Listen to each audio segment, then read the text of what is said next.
Okay, good afternoon, guys. It's your boy Nigel once again, and I thank God for this grateful day that is granted unto us. Today, I'll be precise and I'll go straight forward to the point. And today, I want to talk about politics and some of the major ethnic groups in Kenya. So, if you dive deep into Kenyan politics, I personally support Kikuyus, and I have a reason as to why I'm saying this. Kikuyu have to be there in order to neutralize the tribalistic nature and political tension of this country. I know most of you will object that and say they are the number one tribalist, but I want to clarify that on some certain aspects of this point. This community, first of all, has the ability to control its anger in nature. They can provoke, but they cannot get into a fight, unlike Kalenjins and Luos. They are always ready for war.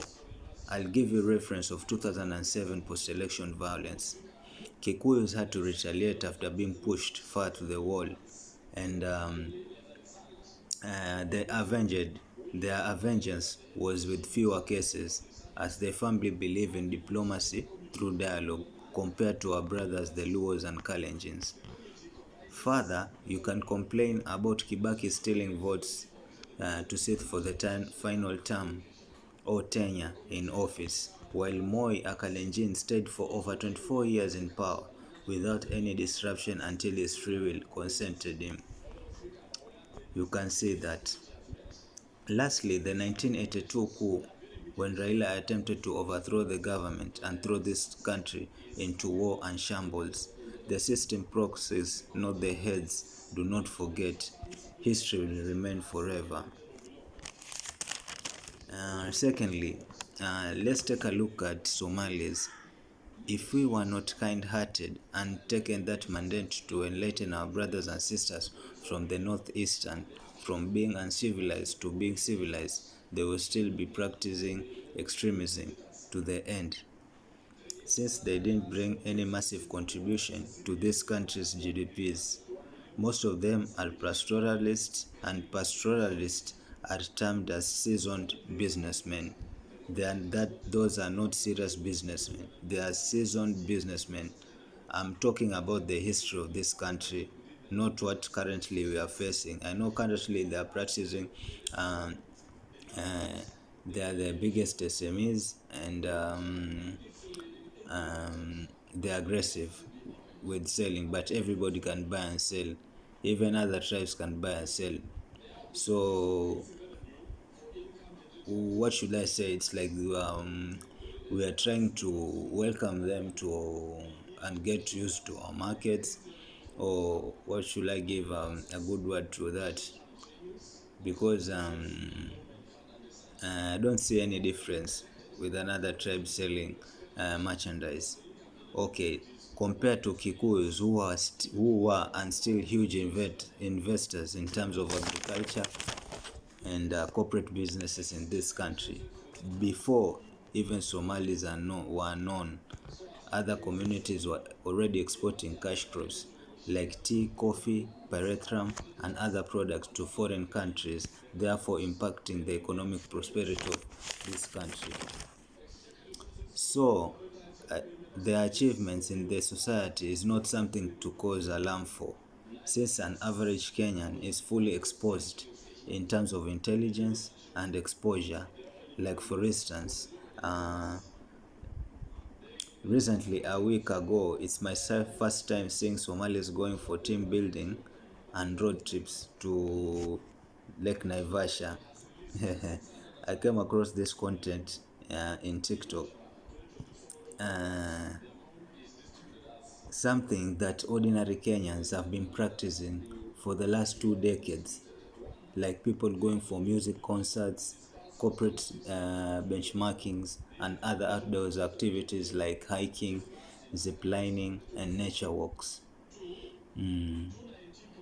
which which our marginalized community always perceived those activities as haram.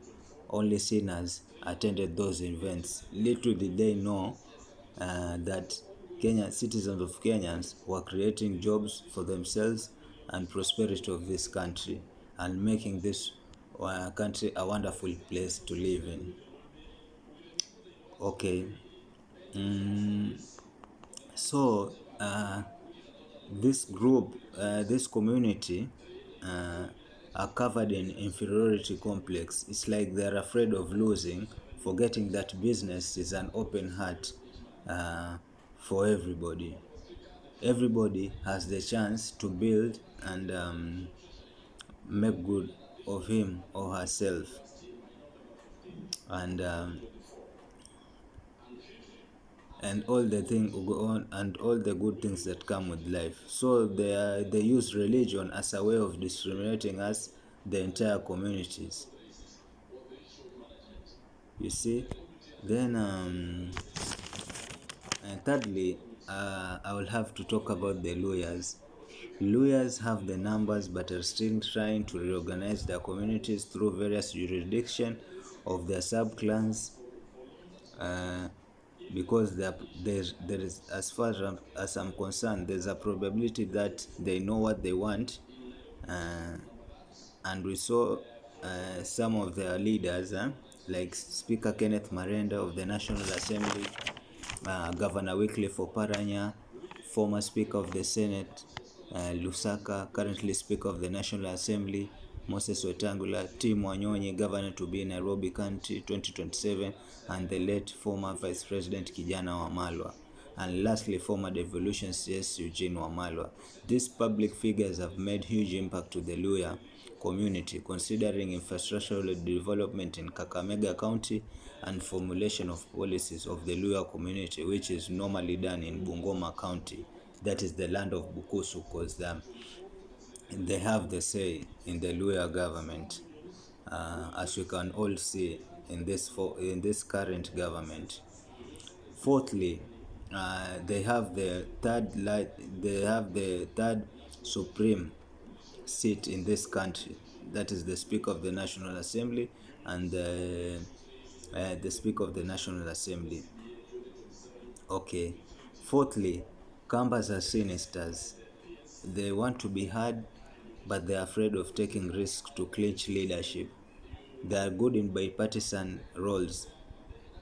Those are diplomatic levels, but get their aid from external parties, which is not advisable for matters pertaining our own bedroom, since what's going on inside the bedroom is supposed to be private. What I mean is that Kenya is our bedroom, so our internal affairs have to be sorted out in our own cocoon.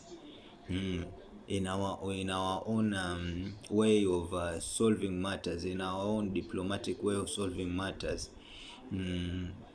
For instance, we saw in 2008, after post-election violence, the late Kofi Annan had to, the former president of Ghana, whom is late Kofi Annan, had to intervene in the formation of the new government, where Kalonzo became the vice president of this country. So what I'm trying to say that is you must have a stand in whatever you want, or in whatever you stand for. You must decide on something that that cannot be objected. Hypocrisy has no vacancy in this government. So I want to tell my community that you must try to pull up your socks, and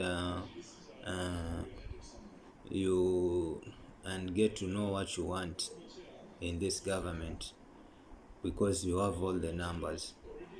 In metropolitan areas like Nairobi and Mombasa, the Kambas have the largest communities in these major towns, especially in Nairobi and Mombasa.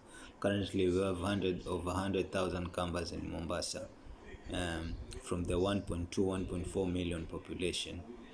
So in Nairobi, we have like a third of the Nairobians are Kambas.